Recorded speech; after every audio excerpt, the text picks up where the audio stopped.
কেতিয়াও পোৱা নাছিলোঁ সেউজীয়া কঠীয়াৰ ওপৰত ট্ৰেক্টৰ চলাই। দেখিছে নাই কেতিয়াবা আপোনালোকৰ জীৱনত? মই কিন্তু দেখা নাই কোনো চৰকাৰে ইমান জঘন্য কাম এটা কৰা নাছিল যে সেউজীয়া কঠীয়া, যি কঠীয়াৰ পৰা ধান হ'ব, যি কঠীয়াৰ পৰা চাউল হ'ব, যি চাউল খাই আমি জীয়াই থাকোঁ, সেই ধ্বংস কৰিব লাগিছে। আৰু তাতেতো শেষ হোৱা নাই, কি ৰাজনীতি চলিছে দৰকাৰ বছৰত? বুলডোজাৰ ৰাজনীতি।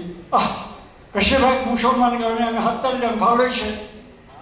তাৰমানে হিন্দু মোবিলাইজ কৰাৰ চেষ্টা কৰিছে যে আমি মুছলমানেৰে ঘৰ ভাঙিছোঁ। এতিয়া বহুতে কয় হাত আমাৰ অসমীয়াৰো মিয়া নহয়, আমিতো মিয়া নহয়, কোনো মিয়া চিয়া নাই, পুঁজিপতিৰ আগত মিয়া অসমীয়া নাই। সকলোকে সমানভাৱে নিৰ্যাতন কৰে, সকলোকে সমানভাৱে শোষণ কৰে। তাৰ বিৰুদ্ধে আমি জাগিব লাগিব, গঢ়িব লাগিব। এইখিনিতে মই ডক্টৰ গোহাঁই আৰু মালাকৰৰ যিটো ভাষণ তাক সমৰ্থন কৰিছোঁ। কি আজিৰ প্ৰয়োজন কি? অৰাজনৈতিক সংগঠনেতো চৰকাৰ গঠন নকৰে। ভাৰতবৰ্ষৰ গণতন্ত্ৰ যিটো আজি ধ্বংসমুখত পৰিছে, সেই গণতন্ত্ৰ ৰক্ষা কৰিব পাৰে ৰাজনৈতিক দলবিলাকে। ৰাজনৈতিক দল অবিহনে গণতন্ত্ৰ অচল। গতিকে এই গণতান্ত্ৰিক দল অসমত যিকেইটা আছে বিজেপিৰ বিৰোধী, সেইকেইটা ঐক্যবদ্ধভাৱে তেওঁলোকে আহ্বান কৰিছে।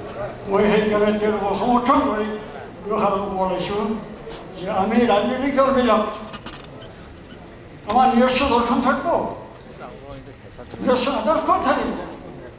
কিন্তু আজি মই ডাঠি গাব পাৰোঁ কোনো এটা ৰাজনৈতিক দলে অকলে অসমত বিজেপিৰ মোকাবিলা কৰিব নোৱাৰে।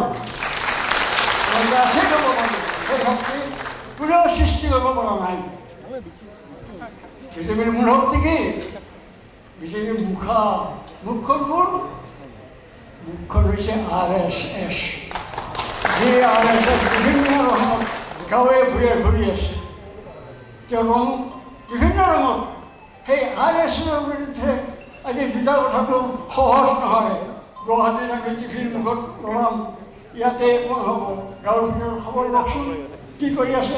ঘৰে ঘৰে ভোট দিলে তোমাৰ 5 কেজি চাউল নাপাবা, তুমি 1200 টকাও নাপাবা। ঘৰে ঘৰে সেই প্ৰচাৰ চলি আছে। সাধাৰণ মানুহ হয়তো চাউলটো পাইছে বিনা পইচাই, বজাৰ কৰাটো 1200 টকা পাইছে, গতিকে সেইখিনি কথা যাব।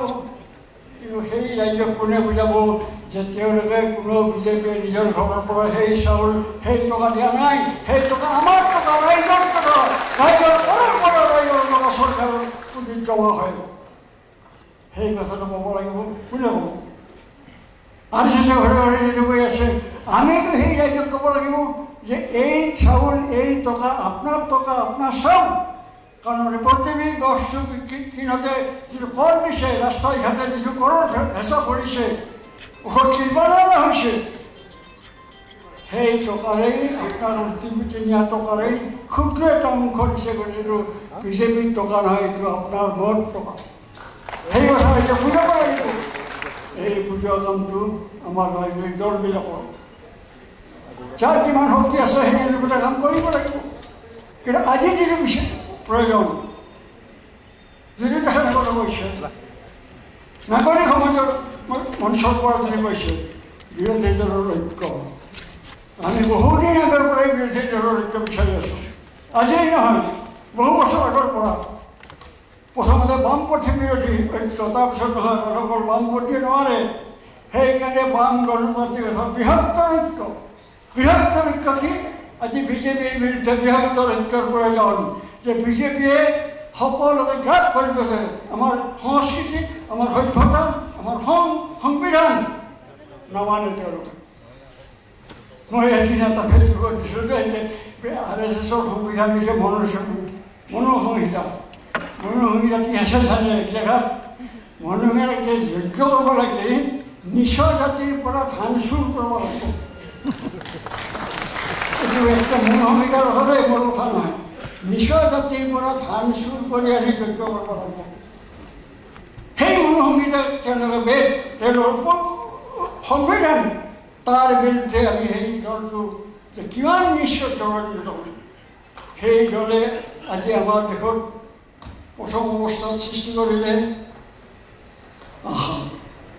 গতিকে আমি সেইসকলৰ বিৰুদ্ধে, সেই শক্তিটোৰ বিৰুদ্ধে ঐক্যবদ্ধ হোৱাৰ প্ৰয়োজন। মই সকলো ৰাজনৈতিক দলকে কৈছোঁ, আমি কিন্তু সদায় আছোঁ, বাকীকেইটা ৰাজনৈতিক দলক কৈছোঁ যে আপোনালোকৰ নিজস্ব যিটো শক্তি আছে, সকলো শক্তিৰে এটা ডাঙৰ শক্তি তৈয়াৰ কৰি যদি আমি ৰাইজৰ সন্মুখত থিয় দিব পাৰোঁ, তেনেহ'লে আজি যেনেকৈ ৰাইজ এটা আহিছে, গাঁৱে ভূঞে ৰাইজ আমাৰ পিছলৈ আহিব আৰু বিজেপি সম্ভৱ হ'ব।